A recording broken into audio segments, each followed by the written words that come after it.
The American economy and quality of life are getting bad, and Elon Musk's Tesla nightmare. Today, I read an interesting article on yahoo.com, put out by Fortune and written by Alexa McHale, titled, Americans Under 30 Are So Miserable That the U.S. Just Fell to a Historic Low Ranking in the Annual World Happiness Report.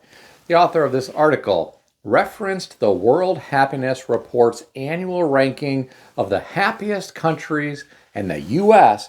dropped to number 24, which is its lowest position in the list's 13-year history. There are 140 countries on this list.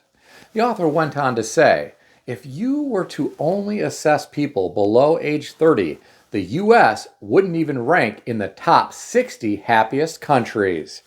Here are my thoughts. I really hate to hear about this. Look at what is happening here in America, though. Wages are not keeping pace with inflation. People are struggling to buy groceries without the use of credit cards or buy now, pay later loans.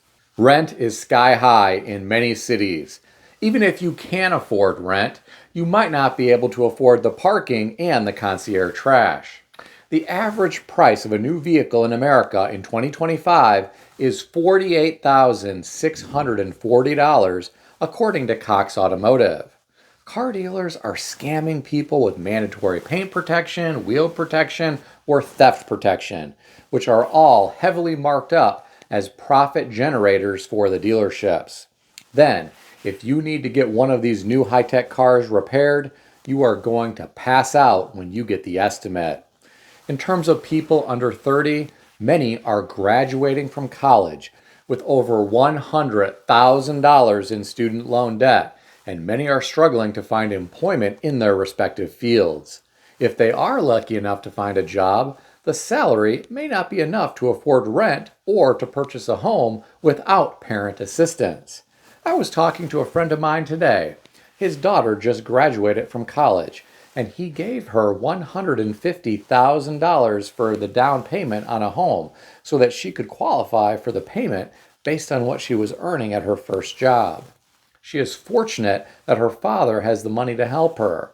There are countless young people who do not have parents in that type of financial position. So you might wonder, who are the happiest countries in the world? Well, Finland is number 1 on the list. Denmark is number 2.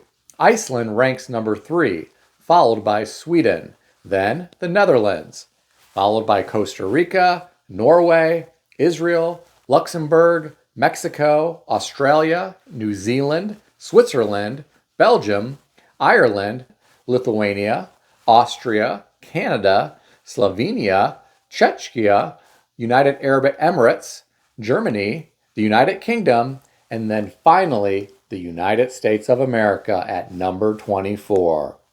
I was really surprised that Mexico ranked much higher than the United States. In recent years, all we've heard about is people from Mexico crossing the border to come into the United States. The news paints the picture that masses of people are trying to flee Mexico, but this report indicates people in Mexico are happier than people in the United States. Now, I read some of the comments beneath this article. I'll share some of them with you. The first commenter said, I go to the gym every day. I noticed that young people never smile or say anything. With their headsets and cell phone, they live in their own world and don't even seem to see me at all. In contrast, in the old days, people would say hi to each other in the locker room and often chat quite a bit. Another commenter said, at 20 years old in the early 1990s, I was attending college on the GI Bill and working security at a mall. I could afford a car and a 1-bedroom apartment on my own, and I still had money left over. My kids are at that age now. It's a lot harder today to go to college, have a job, and live independently in your early 20s. The next commenter referenced data from the Economic Policy Institute posted on December 1st, 2020. This commenter said, the average income in 1979 for the bottom 90% of U.S. workers was $10,000. Today, it's around $40,000.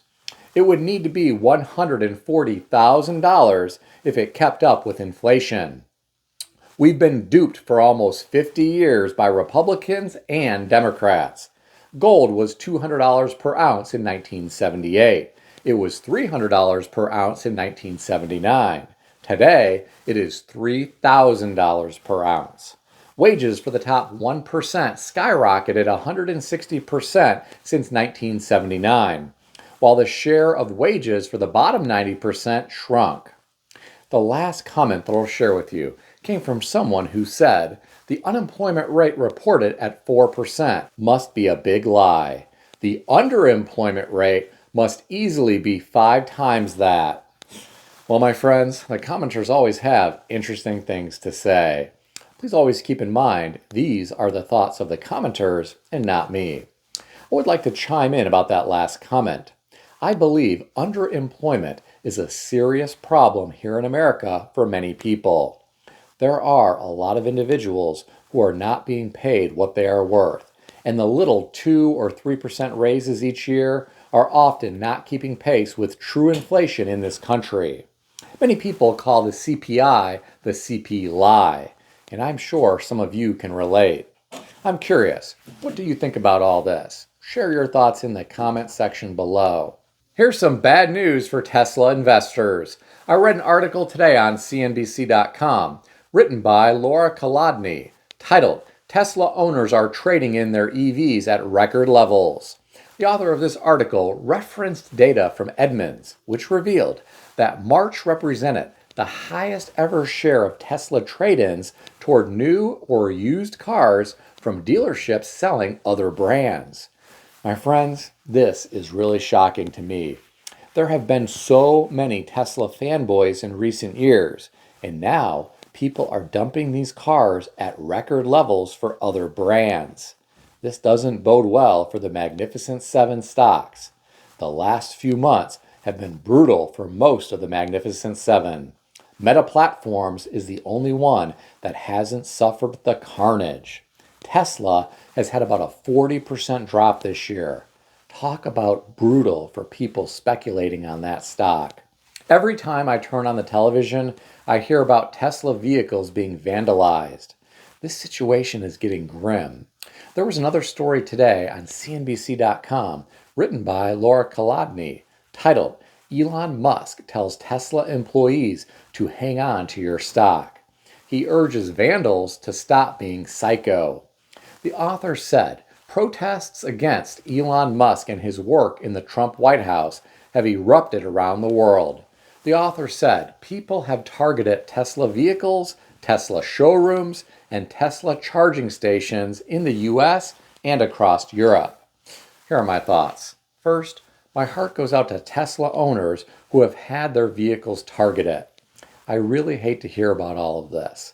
Some people worked very hard to purchase a nice car, and many of these cars will never be the same after they are repaired. Even the best body shops are going to have a hard time repairing these cars back to the factory condition. In terms of Elon Musk telling Tesla employees to hang on to their stock, I really hope this is the right advice. I personally have some concerns about the future of Tesla vehicles rekindling the excitement of the past decade, especially with all of the other EV models hitting the market these days. I am optimistic about Tesla's humanoid robots. I really think it is going to be interesting to see what these are capable of doing and how these change how we live and work. I think humanoid robots could be as big of a game changer as the iPhone was when it was first released. But that's just what I think. And what do I know? I'm just some guy on YouTube with a gong. What do you think about all this? Share your thoughts in the comment section below. If you enjoyed this video, consider subscribing to the channel. I want to extend a special thanks to everyone who has subscribed to this channel. I want to also thank all of my channel members. If you would like to become a channel member, there is a link in the description beneath this video. You can read more about the different membership levels. Please also check out some of the great books I suggest you consider reading in the description below. I've included Amazon affiliate links to these books. As an Amazon associate, I earn from qualifying purchases. Stay healthy and wealthy. I'll see everyone in the next video.